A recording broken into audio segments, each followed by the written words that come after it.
always being lazy and never getting your work done? Well, then this video is for you. Today I'm going to show you guys 10 ways to be productive. Let's get started. The first way to be productive is to not procrastinate. Yes, I know this is very hard. We all sometimes catch ourselves procrastinating. Sometimes we just all feel lazy, or we have too much of the work we procrastinate from the day before. People tend to procrastinate a lot in life, from thinking they'll finish the work in the next hour to delaying it for weeks. The topmost activities that people procrastinate in are actually studying, doing work, and working out. Well, what are some ways to not procrastinate? Well, the most important way is to plan out your work in advance. Well, that leads to our next tip of being productive, which is to plan out your work. Planning out your work is so important because it helps you visualize what tasks are in front of you so you know when to do what. Having a planner is a great help to planning out your ideas. Always write down the due dates of projects and assignments so you don't forget it.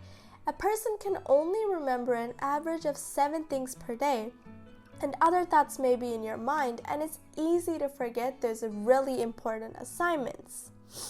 So start planning on what you're going to do and how you're going to finish it right when you get it or as soon as you can.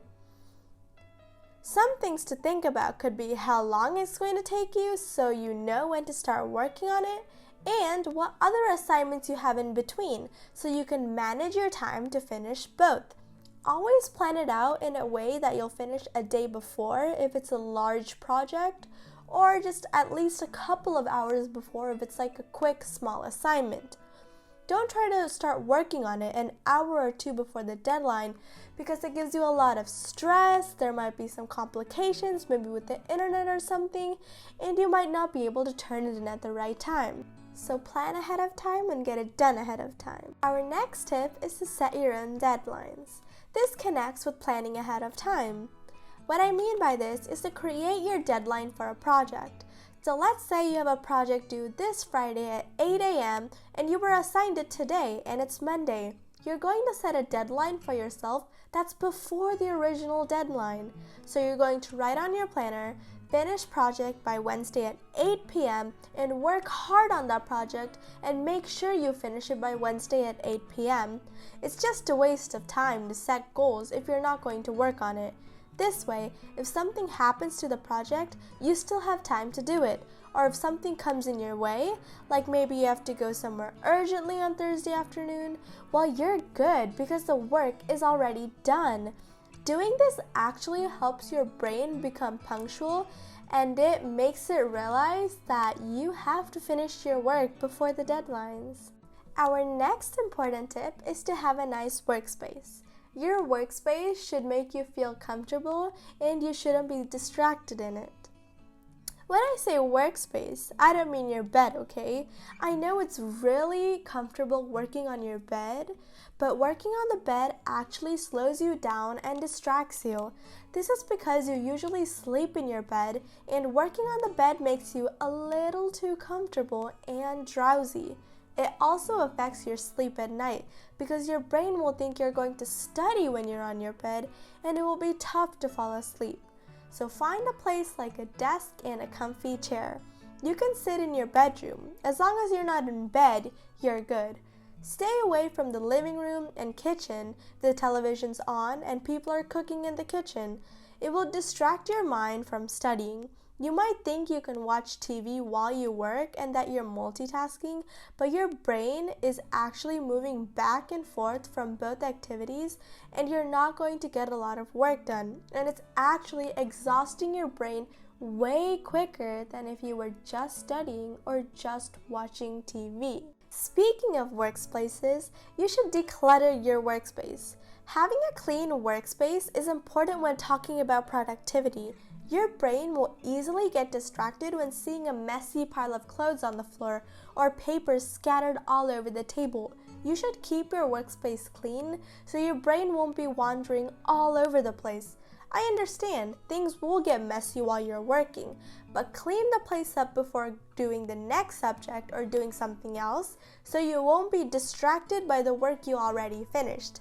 It's hard for your brain to concentrate when there's a lot going on, so clean up your desk and everything will work for you. Another helpful tip is to open the blinds and curtains if you're working in the daytime, and always have water with you while you're studying. Opening the blinds and curtains and letting in some sunlight is important because sunlight can raise one's mood, and it's great to be in a good mood while studying so we don't get frustrated when tasks are a little difficult. There's evidence that the ultraviolet rays from the sun push melanocytes, which are cells that produce dark pigment to the skin, which release endorphins, which is like a chemical that makes you feel happy. Having water next to you is also good for you because having it next to you will make you want to drink it, and your brain is 75% water, so it needs water to function. Drinking water while studying increases your mood and energy level. Not drinking water can leave you mentally exhausted while studying and could cause you to procrastinate because you won't feel like doing the work. Our next tip is crucial. Put away your phone or other electronic devices, or basically anything that might distract you.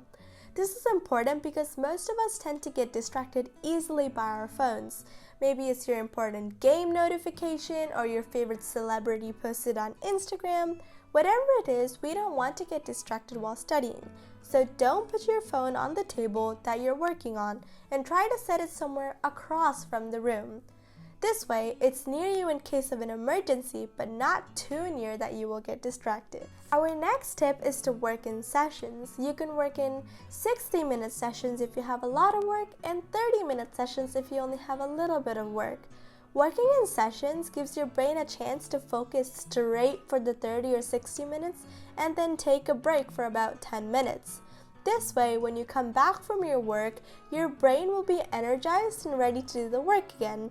It's really important to focus and get your work done, but taking breaks is equally as important. Which leads to our next way, which is taking breaks. You have to take breaks when doing a lot of work.